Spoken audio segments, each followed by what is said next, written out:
Capital Radio. Para personas inquietas, Capital Radio. El remate, con Miguel Ángel González Suárez.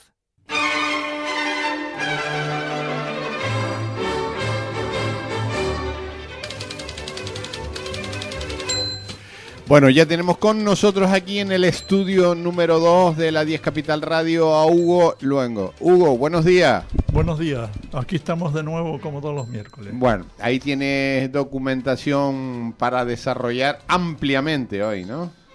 Bueno, el título del artículo se titula Identidades desplazadas. Oh.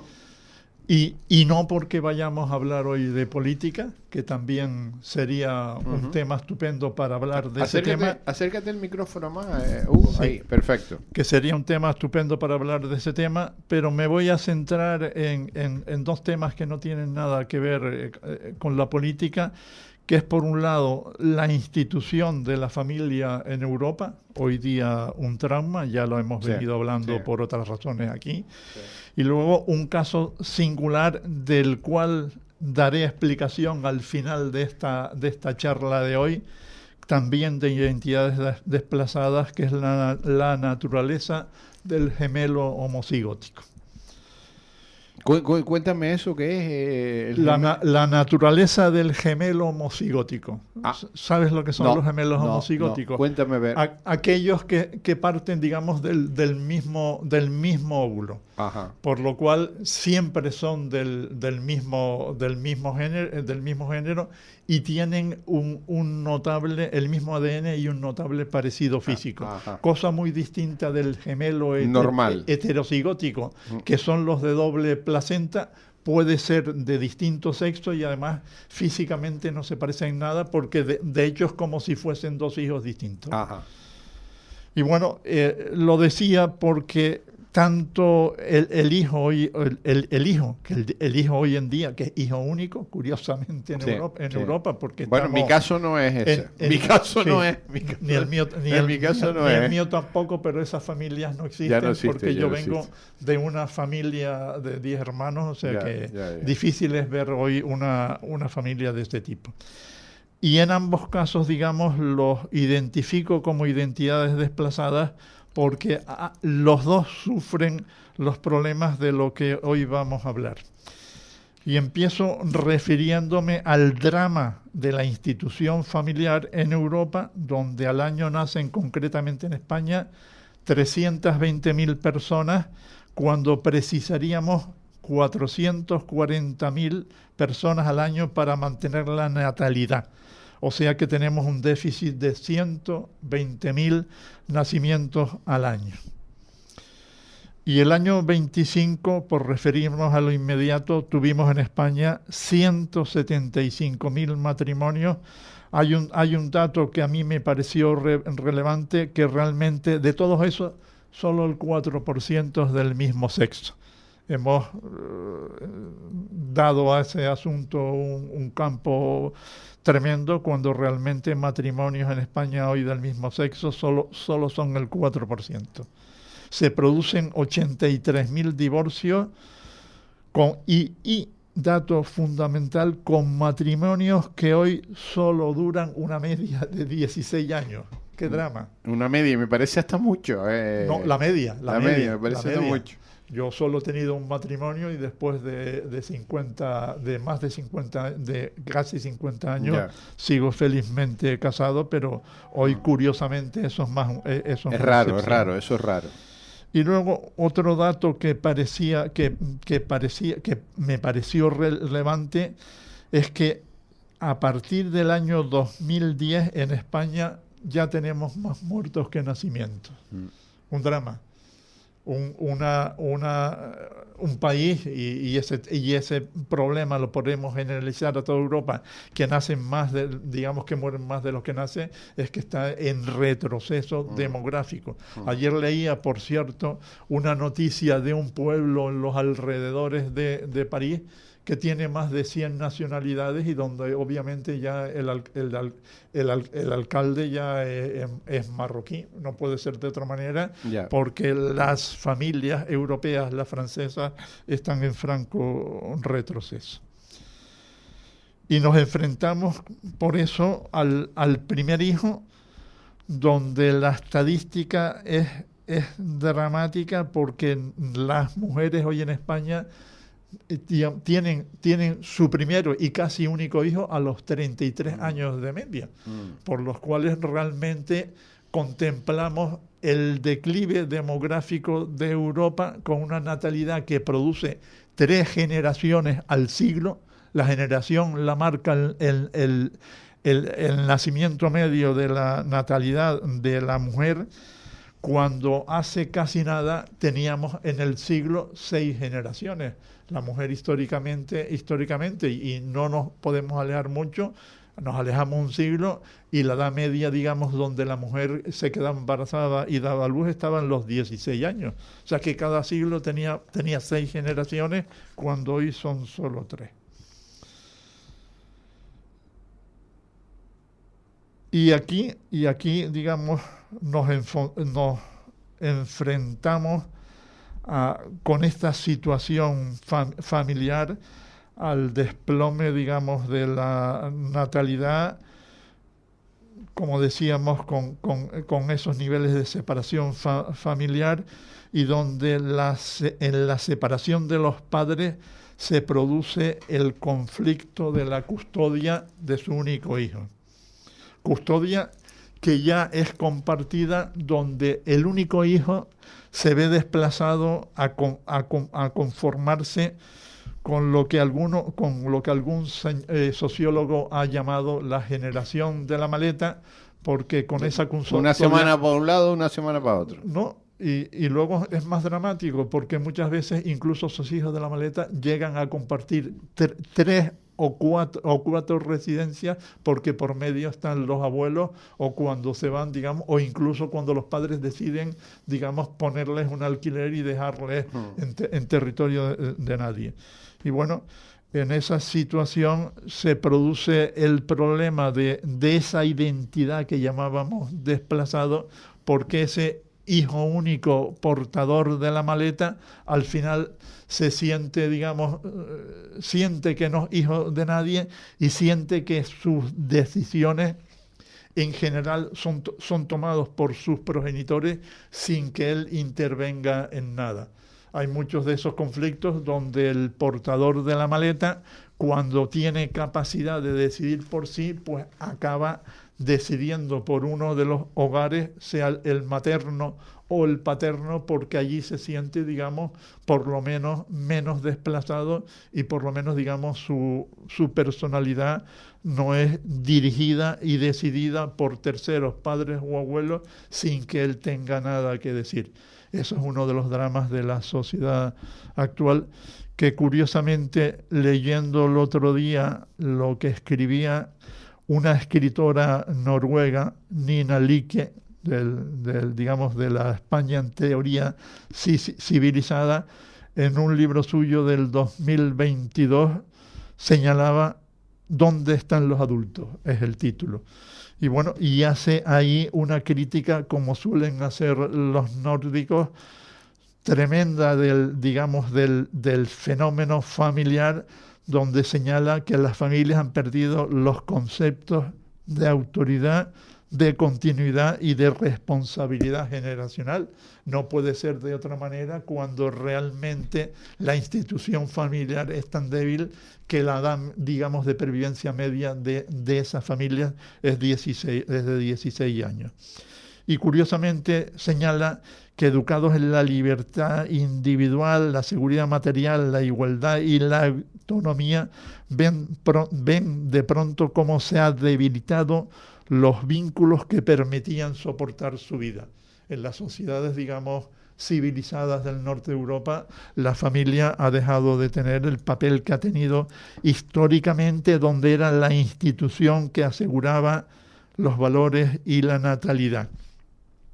E identifica esta autora noruega dos datos que también son muy relevantes del desplome de la familia, donde por un lado identifica el edadismo, tan en boga de hoy en día, donde llega un momento que a los padres se les jubila y no se les tiene en cuenta para nada.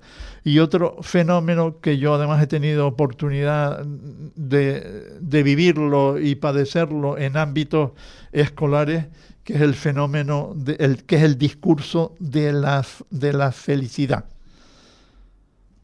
Señala nuestra escritora noruega que los padres llega un momento donde trasladan a su hijo el deseo de que solo quieren que su hijo sea feliz. La pretensión de la felicidad para los hijos, yo creo que es una deriva infantil, porque realmente la felicidad es una circunstancia y no un estado.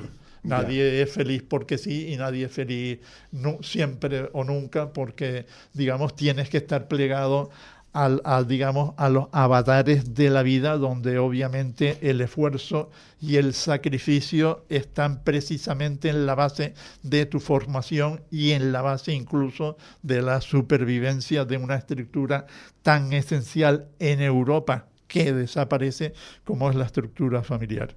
Un drama. Totalmente. Un verdadero drama. Lo hemos visto aquí también, digamos, colateralmente a través del problema de la vivienda, donde es un fenómeno, digamos, que se retroalimenta. No hay familias porque no hay viviendas, y no hay viviendas porque no hay familia. Un verdadero drama. Y en el caso de Canarias, digamos, por ponerlos en lo inmediato, aún más, cuando estamos en Canarias en natalidades del 0,8, un verdadero drama, ¿no?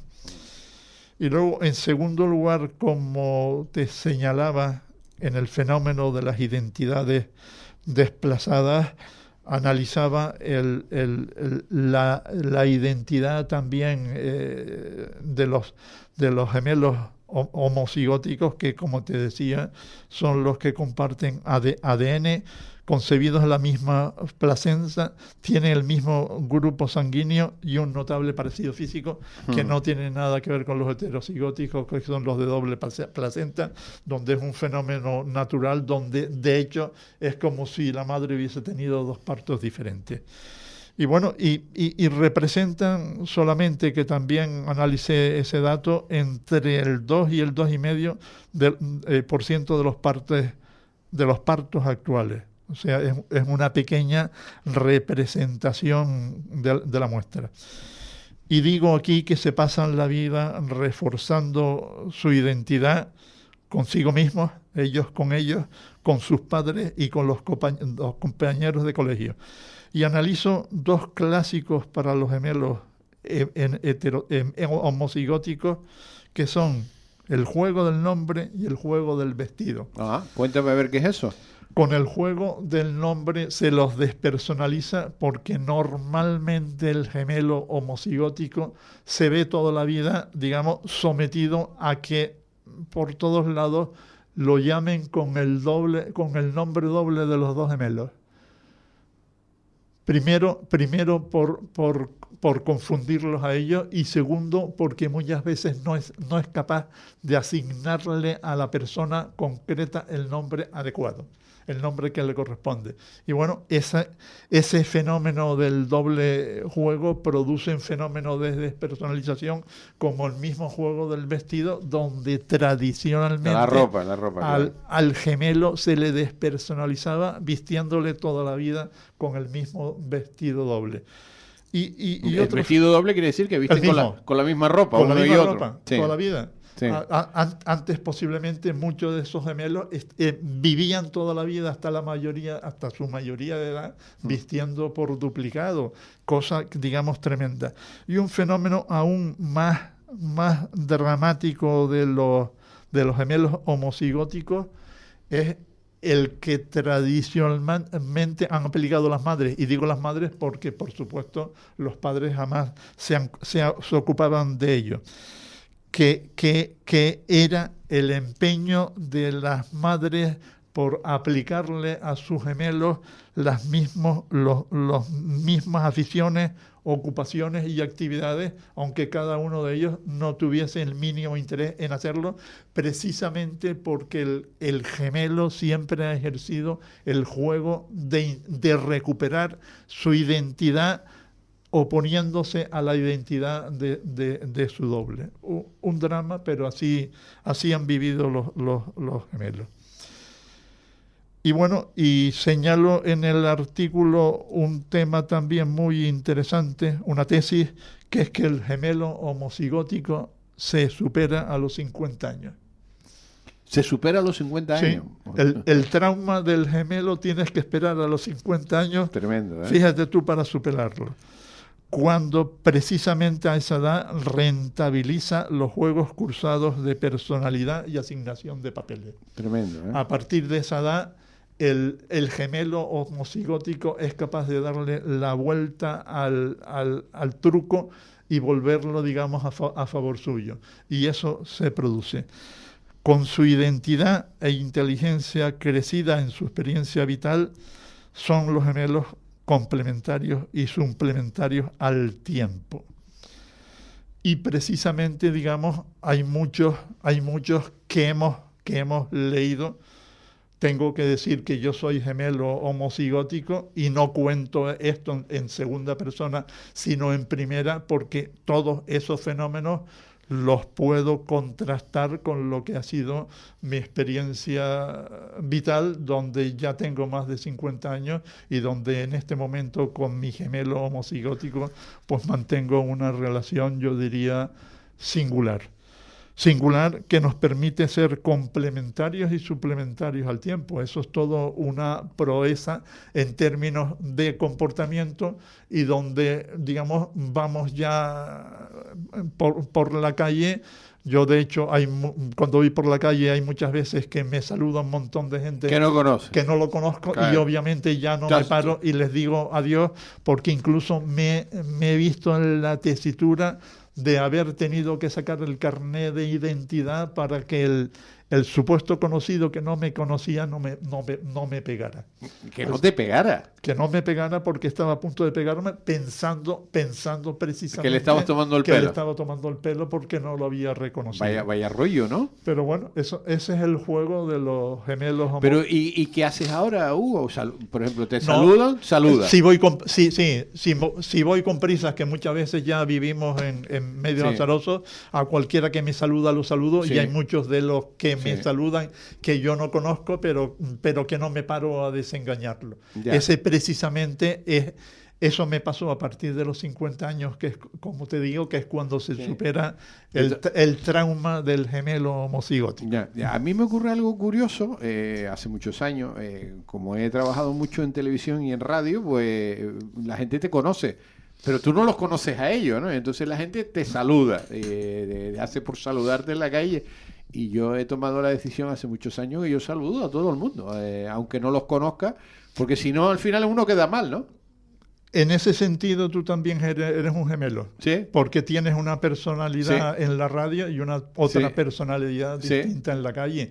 Y obviamente tienes que ser capaz, que ya tienes más de 50 años, de superar el doble papel, porque a eso te llevan las identidades desplazadas. Porque yo he hecho lo contrario, de no saludar, y entonces es el problema, ¿no? Es lo que tú acabas de contar, ¿no? Que dice, pero ¿quién coño es este que no me dice hola y tal? Pues nada, seguramente algunos de los que nos estén oyendo hoy, que habrán pocos gemelos, porque ya me asombró la referencia del doctor. Mira, y los gemelos que salen de, por ejemplo, de placentas distintas. No, por ejemplo, con reproducción asistida, ¿de qué tipo son? Los hay obviamente de cualquier tipo. Ya. Bueno, pues, digamos, en esas reproducciones asistidas estamos asistiendo a partos incluso de trillizos tremendos. Está viendo un montón de gemelos. Yo tengo unos amigos una amiga muy directa, que por reproducción asistida tuvo tuvo dos hijos, él y ella, que obviamente son de doble placenta. De doble, ¿no? Sí, los de una placenta obviamente son siempre del mismo sexo. Yeah. En cambio, si te salen él y ella, son de doble placenta, y luego el parecido entre ellos es como si fuesen dos hermanos distintos. Porque, Hugo, está ocurriendo algo curioso. Como ya las parejas están teniendo los hijos muy tarde, por cuestiones que todos ya conocemos. Cuando tienes pareja, porque luego hay muchas reproducciones asistidas. Sí, también. Pero los que tienen pareja ya lo dejan para muy tarde ya se complica genéticamente y tienes que ir a la reproducción asistida. Sí. Y en la reproducción asistida normalmente el porcentaje de gemelos es altísimo. No es tanto. Eso es lo que oyes, pero no es tanto. Es más abundante que las normales. Que las normales. Y sí. Claro, ya en esas reproducciones asistidas, ese primer parto suele ser ya muy tarde, por lo cual la posibilidad ya de tener el hijo a partir de los 40 es muy complicado. Se complica. De hecho, en este momento en España hay más madres, digamos, de cuarentena, en la cuarentena que veinteañeras. Sí, no. Muchas más madres. Y claro, ya su segundo hijo prácticamente es imposible. Estaba viendo estadísticas en España, los matrimonios a los 40 años, y yo digo, pero esto es tremendo, ¿no? Sí, ellas, digamos, van alargando su edad, su natural capacidad reproductiva hasta que estén colocadas, digamos, socialmente, ¿no? Y socialmente, y cuando ya se dan cuenta, pues se les ha pasado el arroz. ¿Pero y qué va a pasar en esta sociedad? Pues vuelvo a decir que el mayor drama no solo de Europa y del mundo en este momento es el problema demográfico. Ya. El único continente, digamos, activo demográficamente es África, ya lo comentamos el otro día, que de aquí al 2050 tendrán 1.000 millones más de africanos, pero de resto, el drama en China o el drama en el Japón es tremendo, con el agravante de que ni China ni Japón dejan entrar a una inmigración ni masiva, ni activa, ni pasiva, sino que son muy ligeras las inmigraciones, con lo cual China y el Japón están retrocediendo en su población a marcha forzada.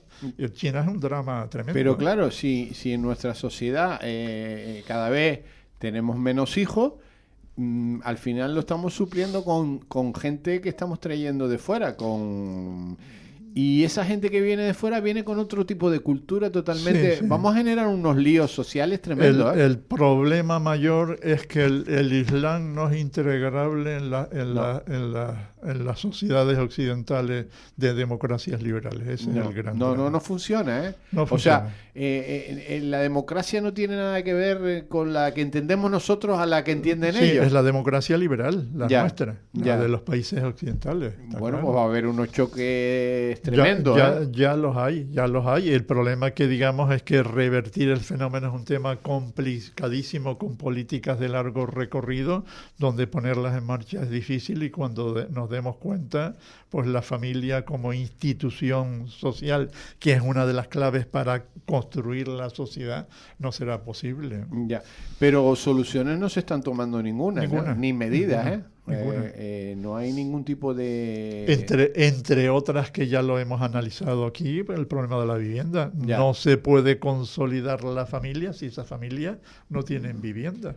Vivienda que ha estado desasistida en general en Europa y específicamente en España desde el año 2000. Llevamos 26 años sin hacer vivienda pública, ya no hacemos ni vivienda privada, por todas las razones que aquí hemos señalado, y ese asunto, si queremos consolidar la familia, si no le damos vivienda, es imposible, porque obviamente las familias no se hacen en pisos como los que vemos ahora, que hay 4 compañeros o compañeras ocupando una habitación. Eso es imposible. Bueno, pues no sé hacia dónde vamos, porque esto cada vez se lía más, o va a cambiar la sociedad. ¿Será otro tipo de sociedad? Hombre, ya estamos viviendo en otro tipo de sociedad muy distinta. Ahora, cuando vemos que en el fenómeno familiar la institución que la soporta no dura más que 16 años y nuestro único hijo acaba convertido en el portador de la maleta, eso es un auténtico drama. Bueno, me gusta eso, portador de la maleta. No, viene en los medios de prensa últimamente de una forma reiterada, y ese portador de la maleta se queja con razón de la pérdida de su identidad, donde esas decisiones tan fundamentales para su vida no las toma él y se ve sometido a vivir en 2, en 3 o en 4 hogares distintos, donde acaba no perteneciendo a ningún lado, ¿no? Y a ese paso, según los datos que estás contando, una persona al final de su vida ha hecho 3 familias. Porque se vuelve otra vez a juntar, a casar con otra, vuelve a tener hijos y vuelve a juntarse otra vez con otra. Yo, como ya estoy curando de espanto, yo he seguido haciendo la pregunta cuando voy precisamente, por ejemplo, a bodas, les pregunto, ya me sé la respuesta, ¿cómo está tu marido? ¿Cómo está tu marido? Tu marido o tu mujer, a la espera que me responda que ya estamos separados. Hace poco que nos hemos separado y yo, como ya estoy entrenado en esa respuesta, le digo, pues, y encierra una doble crítica, le digo, pues qué buen chico o chica era tu marido o tu mujer. Ya. Que encierra la crítica precisamente también al doble. Bueno, Hugo, muy interesante este análisis, este estudio sobre la familia que está... Tremendo, ¿eh? Está en vía de extinción. De extinción, de desaparición. Hay estudios que hablan por ahí, y lo discutíamos el otro día, que está la gente obsesionada con el exceso de población, y eso es mentira. No hay un exceso de población, hay una redistribución de la población que se está yendo de los sitios más desfavorecidos, de los espacios vaciados de las naciones trituradas, concentrándose en las grandes ciudades. En Canarias es un drama, claro. Pero es un drama, digamos, en Canarias, de que tenemos ya casi 2.200.000 habitantes y 150.000 turistas más en Tenerife de media, y tenemos al tiempo el índice de natalidad más bajo, yo diría, del mundo, ¿no? Bueno, Hugo, hasta la semana que viene. La semana que viene hablaremos de las 5 corrupciones en España. 5 corrupciones en España, muy interesante. El remate, con Miguel Ángel González Suárez.